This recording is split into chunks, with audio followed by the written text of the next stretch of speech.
Channel ఇప్పుడే Peddi movie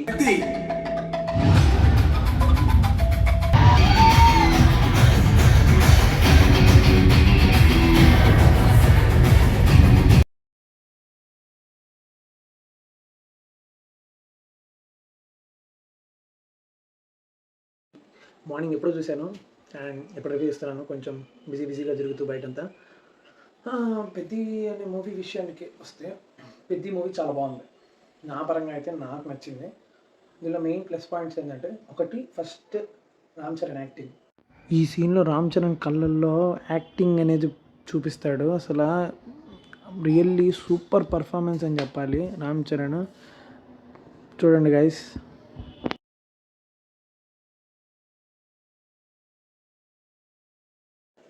Ram Charan చాలా కష్టపడ్డాడు. రామ్ చరణ్ యాక్టింగ్ కోసమైనా వెళ్ళి చూడొచ్చు. నెక్స్ట్ కొంచెం ఫస్ట్ హాఫ్ అంతా స్క్రిప్ట్ బాగుంటుంది అంటే స్టోరీ పరంగా, కానీ సెకండ్ హాఫ్ నుంచి క్లమ్జీ అయిపోతుంది. కానీ ఇక్కడ చాలామంది నా ఫ్రెండ్స్ కూడా వెళ్ళిన వాళ్ళు చెప్పేది ఏంటంటే యావరేజ్ అంట కదా టాక్ అని అంటున్నారు. పాయింట్ ఆఫ్ వ్యూ బట్టి ఉంటుంది. కొంతమందికి నచ్చచ్చు, కొంతమందికి నచ్చకపోవచ్చు.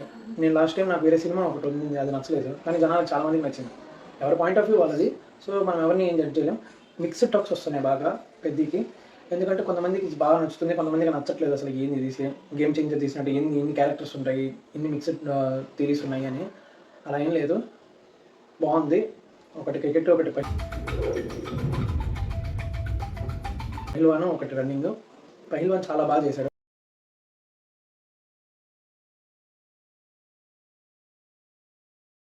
పహిల్వాన్ క్యారెక్టర్లో చాలా బాగా మీకు విజువలైజేషన్ మనకు కనిపిస్తుంది. బాగా కష్టపడ్డాడు. అసలు బాడీ ఆ మాత్రం మెయింటైన్ చేయడం అంటే చాలా కష్టం. చాలా బాగా కష్టపడ్డాడు. యాక్టింగ్ కూడా చాలా బాగా చేశాడు. ఏఆర్ రెహమాన్ మ్యూజిక్ మిడిల్లో బాగుంటుంది. అంటే కొన్ని సందర్భాల్లో బాగుంటుంది, కొన్ని సార్లు అసలు అవసరం లేదు ఈ టైంకి అని అనిపిస్తుంది.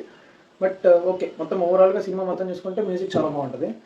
ఇంకా డైరెక్టర్ బుచ్చిబాబు విషయానికి వస్తే, బుచ్చిబాబు అనుకున్న స్క్రిప్ట్ ఏదైతే ఉందో అది చెప్పడానికి చాలా ట్రై చేశాడు. కానీ ఇది ఎందుకు వర్కౌట్ అవ్వలేదు, ఎవరికి ఎక్కలేదు. అంటే 3 వేరియేషన్స్ ఆఫ్ క్యారెక్టర్స్. తర్వాత సడన్గా నేషనల్స్కి వెళ్ళిపోవడం, నేషనల్స్కి వెళ్ళి అక్కడ అంటే నేషనల్స్ అంటే ఇంత ఈజీగా అన్న తీరు కాదు కదా. ఒక్కసారేమో నార్మల్గా పహిల్వాన్ని వెళ్ళి అక్కడ నేషనల్స్ ఆడతాడు, అక్కడ అది మీకు స్టోరీ లీక్ చేసినట్టు ఉంటుంది, అదంతా అవుతుంది. సో ఈజీగా అయిపోతాడు. అది కన్వే అయ్యేటట్టుగా లేదు ఎవరికి జనాలకి. సో అక్కడ కొంచెం క్లమ్జీ అయిపోయింది సెకండ్ హాఫ్లో. ఫస్ట్ హాఫ్ వరకు బాగుంటుంది. కానీ ఇక్కడ పెద్ది అనేవాడు ఏంటంటే, పెద్ది అనేవాడు రకరకాలుగా గేమ్ ప్లేస్ ఆడగలడు, కానీ అసలు వాడు ఎందుకు అంత స్ట్రాంగ్ అయ్యాడు అనేది ఒకటి ఫ్లాష్ బ్యాక్ ఏదైనా చిన్నది పెట్టున్నా చాలా బాగుండేది. కానీ అదేం లేదు. జస్ట్ పెద్ది అనేవాడు అన్నీ చేయగలడు, అన్నిట్లో వెరీ టాలెంటెడ్ అని చూపిస్తారు.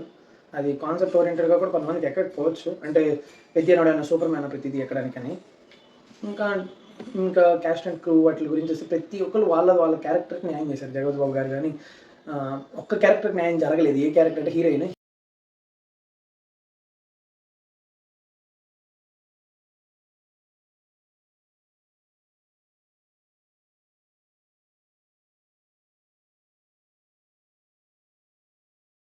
కూడా తను బాగా చేసింది.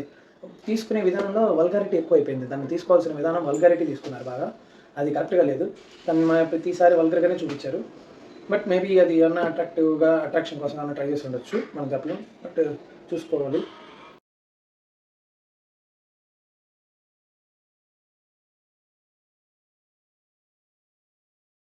రామ్ చరణ్ యాక్టింగ్ తర్వాత లైక్ చేసేది ఎవరినంటే మ్యాక్సిమం జగపతి బాబు గారిని కానీ, లేదా మన రీసెంట్గా మిర్జాపూర్లో సిరీస్లో ఉన్న దివ్యాండు అనే అతను కానీ, ఇద్దరు వాళ్ళు చాలా బాగా చేశారు యాక్టింగ్.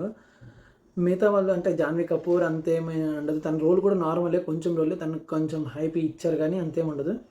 వీళ్ళిద్దరు క్యారెక్టర్స్ బాగుంటాయి. క్యారెక్టర్ బాగా వాళ్ళకి తగ్గట్టు పండించారు. ఇంకా మనకి శివన్న ఉన్నాడు కదా, ఓకే, శివన్నకి ఎక్కువ స్కోప్ ఏమి ఉండదు. జస్ట్ తనను చూపిస్తూ ఉంటారు, డైలాగ్స్ తక్కువ ఉంటాయి. But okay. ఫర్దర్గా నాకు నచ్చిన క్యారెక్టర్ అయితే మటుకు జగత్ బాబు చాలా బాగా చేశాడు. అసలు ఆ మేకప్ కానీ ఆయన యాక్టింగ్ కానీ అసలు చాలా బాగుంటుంది. అసలు సినిమా మెయిన్ స్టోరీ డెప్త్లోకి వెళ్ళేదే జగపతి బాబు గారి వల్ల, లేకపోతే అసలు స్టోరీ మీకు ముందుకు వెళ్ళదు. సో ఈ క్యారెక్టర్స్ వరకు చాలా బాగుంటాయి. ఇంకా కమెడియన్స్ ఎవరన్నా ఉన్నారు అంటే సత్య ఉన్నాడు, కానీ కామెడీ ఏం లేదు. అసలు సినిమాలో కామెడీ చాలా తక్కువ, ఏదో రేర్గా లాస్ట్లో వస్తుంది. ఒకడు క్యారెక్టర్ అంటే ఇద్దరు క్యారెక్టర్స్ అంటే మెయిన్ స్టోరీ స్టార్టింగ్ నుంచి ఎండింగ్ దాకా వాళ్ళిద్దరు స్టోరీ మాట్లాడుకుంటూ వెళ్ళే క్యారెక్టర్స్ ఉంటాయి. వాళ్ళవి ఓకే పెద్ద ఏం క్యారెక్టర్స్ కాదు. మనకి సలార్లో ఉండే అతను కూడా ఉన్నాడు, అంటే సలార్లో ఎలివేషన్ ఇస్తాడు కదా డైనోసార్ అది ఇదని, అతను కూడా ఉన్నాడు. కానీ అతను పెద్ద క్యారెక్టర్ ఏం కాదు, జస్ట్ ఒక 2 నిమిషాలు మాట్లాడతాడు, అయిపోతుంది. ఓవరాల్ సినిమా పరంగా అయితే నాకైతే నచ్చింది. కొన్ని హై ఎలివేషన్ సీన్స్ ఉంటాయి. పెద్ది గురించి మరీ ఓవర్‌గా ఉంటాయి. అయి పెద్ద ఎక్కకపోవచ్చు జనాలకి. But okay. ఓవరాల్‌గా చాలా బావుంటది సినిమా చూడండి. మీరు కూడా థియేటర్స్‌లో వాచ్ చేయండి. Please do like, share and subscribe to my channel guys.